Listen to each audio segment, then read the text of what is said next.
വെള്ളത്തിൽ കുർബാന അർപ്പിച്ച വൈദികന് വെള്ളം തൊടാത്ത വിശ്വാസികളുടെ മറുപടി. ഇടവകയിലെ വൈദികൻ ഒരു നിർബന്ധം പിടിച്ചപ്പോൾ അതിനാ ഇടവകയിലെ വിശ്വാസികൾ കൊടുത്ത മറുപടി ആ വൈദികനും പുതിയൊരു അനുഭവമായി. കാര്യം ഇതാണ്: ഒരു ദേവാലയത്തിൽ ഇന്നലെ 2 ദിവ്യബലി അർപ്പണം നടന്നു. ഈ 2 കുർബാനയിലും പങ്കുചേരാൻ, ദിവ്യബലി അർപ്പിക്കാൻ ഇടവകക്കാരെത്തി. ഇതിലെന്താണ് ഇത്ര പ്രത്യേകത എന്നാവും ഇപ്പോൾ പലരും ചിന്തിക്കുക. അങ്ങനെയെങ്കിൽ നിങ്ങൾ ഈ ദൃശ്യങ്ങളൊന്ന് കാണണം. കൈനകരിയിലെ കുട്ടമംഗലത്തുള്ള യൗസേപ്പ് പിതാവിൻ്റെ ദേവാലയമാണിത്. ഇവിടെ ഇന്നലെയും ഞായറാഴ്ച ദിവ്യബലി അർപ്പണം നടന്നു. പക്ഷേ ഇത്തവണ ഇടവകക്കാർ ദേവാലയത്തിലേക്ക് യാത്ര തിരിച്ചത് കട്ടിലിൽ നിന്നായിരുന്നു. മുറിക്കുള്ളിൽ വള്ളമെത്തുന്ന അവസ്ഥ വന്നിട്ടും ദിവ്യബലി മുടക്കാത്ത ഒരു ഇടവകയുടെയും അവരുടെ വികാരിയച്ഛൻ്റെയും അനുഭവങ്ങളാണ് ഈ വീഡിയോയിൽ ഞങ്ങൾ പങ്കുവയ്ക്കുന്നത്. ഞങ്ങളും ആ ദിവ്യബലിയിൽ പങ്കുചേർന്നു, അവരുടെ വിശ്വാസത്തിൻ്റെ ആഴം കണ്ടറിഞ്ഞു. പമ്പയാറിൻ്റെ തീരത്ത് 50 വർഷത്തോളമായി സ്ഥിതി ചെയ്യുന്ന ഒരു ദേവാലയം. ഈ 50 വർഷങ്ങൾക്കിടയിൽ വർഷാവർഷം പമ്പയാറും ദേവാലയത്തിലേക്കെത്തും. യൗസേപ്പ് പിതാവിനോട് കൊച്ചു വർത്തമാനം പറയും, സാധിക്കുമെങ്കിൽ ദിവ്യബലിയിൽ പങ്കുചേരും. എന്നാൽ എത്ര തവണ പമ്പയാർ എത്തി നോക്കിയാലും ഓളം വെച്ചാലും ഒലിച്ചു പോവാത്ത ഒന്നുണ്ടിവിടെ, വെള്ളം തൊടാത്ത ഒന്നുണ്ടിവിടെ. അത് ആ ഇടവകക്കാരുടെ വിശ്വാസമാണ്. തലമുറകളായി കൈമാറി കിട്ടിയ വിശ്വാസ പാരമ്പര്യമാണ്. ഇടവകയിലെ ഒരു കുടുംബത്തിന്റെ വാക്കുകളിലേക്ക്. രാവിലെ ഞാൻ പള്ളിയിൽ പോകും. ഞാൻ ഈ വള്ളത്തെ പള്ളിമുറ്റത്തൊക്കെ വെള്ളമാണ്. അച്ഛൻ അവിടെ ഉണ്ട്. അച്ഛൻ പറയുവായിരുന്നു, അച്ഛനോട് പറയുക, പ്രാർത്ഥിക്കുക, എല്ലാവരും ഇനിയെങ്കിലും വെള്ളം കയറാതിരിക്കാൻ പ്രാർത്ഥിക്കുന്നു പറഞ്ഞ് അച്ഛൻ നിൽക്കും. അച്ഛനെ കൊണ്ട് പോകത്തില്ലെന്നാണ് അച്ഛൻ പറഞ്ഞുകൊണ്ടിരിക്കുന്നത്. പിന്നെ കുർബാനയുടെ സമയമൊക്കെ അഡ്ജസ്റ്റ് ചെയ്ത് അങ്ങോട്ടോ ഇങ്ങോട്ടൊക്കെ അഡ്ജസ്റ്റ് ചെയ്യും എന്ന് പറഞ്ഞിട്ടുണ്ട്. ഈ വെളുപ്പിനത്തത് 6 മണിയുടേത് മാറ്റിയിട്ട് പരിശുദ്ധ കുർബാനയ്ക്ക് താൻ കാരണം മുടക്കം വരില്ല എന്ന നിർബന്ധം അച്ഛൻ പിടിച്ചപ്പോൾ വിശ്വാസികൾ നൽകിയ മറുപടിയെക്കുറിച്ച് മിജോ അച്ഛൻ പറഞ്ഞത് ഇങ്ങനെയാണ്: പള്ളിയിലുള്ളതിലും കൂടുതൽ വെള്ളം അവരുടെ ഭവനത്തിലുണ്ട്. ഒരുപക്ഷെ ഈ കഴുത്തിൻ്റെ അത്രയും വെള്ളത്തിൽ മുങ്ങിക്കിടക്കുന്ന ഒരവസ്ഥയാണ് പല വീടുകളിലും ഉള്ളത്. ഒത്തിരി വിഷമം തോന്നി.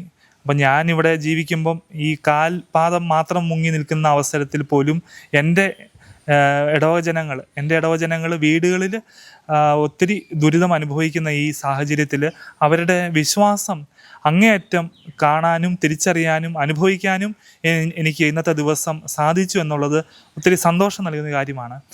ഞായറാഴ്ചത്തെ പരിശുദ്ധ കുർബാനയ്ക്ക്, ആദ്യത്തെ പരിശുദ്ധ കുർബാനയ്ക്ക് വന്നപ്പോൾ പോലും ഞാൻ ഒരിക്കലും പ്രതീക്ഷിച്ചില്ല പള്ളി നിറച്ച ആളുണ്ടാകുമെന്ന്. പക്ഷെ പള്ളി നിറച്ച ആൾ, അതും ഇത്രയും വീട്ടിൽ സാധനങ്ങളെല്ലാം മുങ്ങി കിടക്കുന്നു. അവർ നീന്തി കയറി ഇങ്ങോട്ട് വരുന്നു. ഇവിടെയും വെള്ളത്തിലൂടെ നടന്ന് ദേവാലയത്തിനുള്ളിൽ കയറി അവരുടെ വിഷമങ്ങളും പരാതികളും യൗസേപ്പ് പിതാവിൻ്റെ അടുത്തും ഈ യൗസേപ്പ് പിതാവിലൂടെ ഈശോയിലേക്ക് എത്താനായിട്ട് അവർ ശ്രദ്ധിച്ചത് ഒത്തിരി എൻ്റെ ജീവിതത്തെയും മാറ്റിമറിക്കാനായിട്ട് ഉതകുന്ന അനുഭവമായിരുന്നു. 1 മാസം മുമ്പ് വരെ ഒരു കുർബാന മാത്രമേ ഉണ്ടായിരുന്നുള്ളൂ. അന്ന് പള്ളിക്കകത്തും പള്ളിയുടെ പുറത്തും ഒക്കെ ആയിട്ട് ആളുകൾ നിൽക്കുന്ന കണ്ടിട്ട് വിഷമം തോന്നിയിട്ടാണ് ഞാൻ 2 കുർബാന ആക്കിയത്. ഇപ്പോൾ എനിക്ക് തോന്നുന്നു അത് ദൈവത്തിൻ്റെ ഒരു പദ്ധതിയായിരുന്നു. കാരണം ഇന്നത്തെ ഈ സാഹചര്യത്തിൽ ഒറ്റ കുർബാന ഉള്ളായിരുന്നെങ്കിൽ ഇവരെല്ലാം ഈ വെള്ളത്തിൽ നിൽക്കേണ്ടി വന്നേനെ. 2 കുർബാന ആയിരുന്നതുകൊണ്ട് ശരിക്കും പറഞ്ഞാൽ എല്ലാവരും പള്ളിക്കകത്ത് ദേവാലയത്തിനകത്ത് നിന്ന് മുഴുവൻ കുർബാനയിൽ ഭക്തിപൂർവ്വം പങ്കുചേരാനായിട്ട് സാധിച്ചു എന്നത് ഒരു അനുഗ്രഹമായിട്ട് തന്നെ, അത് ദൈവത്തിൻ്റെ ഒരു പദ്ധതിയായിട്ട് തന്നെ ഞാൻ മനസ്സിലാക്കുകയാണ്. വെള്ളപ്പൊക്കത്തിൻ്റെ ഇതുകൊണ്ട് കുർബാന മാറ്റിവെക്കേണ്ട ഒരു സ്ഥിതി വന്നിട്ടുണ്ടോ? ഇല്ല, ഞാൻ അതിനെപ്പറ്റി ചിന്തിച്ചിട്ട് പോലുമില്ല. കാരണം പരിശുദ്ധ കുർബാന അർപ്പിക്കുക എന്നത് നമ്മുടെ ഒരു ജീവിതത്തിൻ്റെ ഒരു ഭാഗം തന്നെയാണ്. ഞാൻ ഓർക്കുന്നുണ്ട്, നമ്മുടെ മുതിർന്നൊരു തലമുറ പറയുമായിരുന്നു, ഒരു ദിവസം രാവിലെ വിശുദ്ധ കുർബാന അർപ്പിച്ചില്ലെങ്കിൽ ഒരു സന്തോഷമില്ലെന്ന്. അപ്പോൾ ഒരു ഞായറാഴ്ചത്തെ കുർബാന മുടങ്ങാതിരിക്കുക എന്നുള്ളത് എൻ്റെ ഒരു പ്രത്യേക താല്പര്യമായിരുന്നു. ഞാൻ കാരണം, അല്ലെങ്കിൽ എൻ്റെ ഇടവക്കാർ ഒരിക്കലും ഈശോയെ സ്വീകരിക്കാനായിട്ട് ഒരു ഞായറാഴ്ച പോലും മുടക്കം വരരുത്, എൻ്റെ കാരണം കൊണ്ട്, അല്ലെങ്കിൽ ഈ പ്രകൃതി ക്ഷോഭം കൊണ്ട് അങ്ങനെ ഒരു അവസ്ഥ അവർക്കുണ്ടാകരുതെന്ന് എനിക്ക് നിർബന്ധം ഉണ്ടായിരുന്നതുകൊണ്ടും പിന്നെ ദൈവത്തിൻ്റെ പദ്ധതിക്ക് ഞാൻ നിന്നു കൊടുത്തത് കൊണ്ടുമാണ് ഞാൻ കുർബാന മാറ്റിവെക്കാതിരുന്നത്. എന്തായാലും ഒത്തിരി സന്തോഷം തോന്നി. കാരണം അവർ സന്തോഷത്തോടു കൂടിയാണ് ഈ വെള്ളത്തിൽ നിന്ന് കയറിപ്പോകുന്നത് ഞാൻ കണ്ടത്. കഷ്ടപ്പാടുകളുടെയും അതിജീവനത്തിൻ്റെയും കഥ മുന്നിലുള്ളപ്പോഴും ഇടവക മധ്യസ്ഥനായ യൗസേപ്പ് പിതാവിൻ്റെ തിരുനാൾ കഴിഞ്ഞ മാസം അതിഗംഭീരമായി തന്നെ അവർ ആഘോഷിച്ചു. ഇടവകയിലെ 30 ചെറുപ്പക്കാർ ചേർന്ന് തങ്ങളുടെ 2 വർഷത്തെ അധ്വാനത്തിൻ്റെ ഒരു പങ്ക് മാറ്റിവെച്ചുകൊണ്ടാണ് ഈ പെരുന്നാൾ നടത്തി എന്നുള്ളത് എടുത്തു പറയേണ്ടുന്ന ഒരു കാര്യമാണ്. പിന്നോട്ട് മാറാൻ കൺമുൻപിൽ ഒരുപാട് കാരണങ്ങൾ നിരന്നിട്ടും ദൈവത്തോട് ചേർന്ന് നിൽക്കുന്ന ഒരു ഇടവകയും ഇടവകക്കാരും.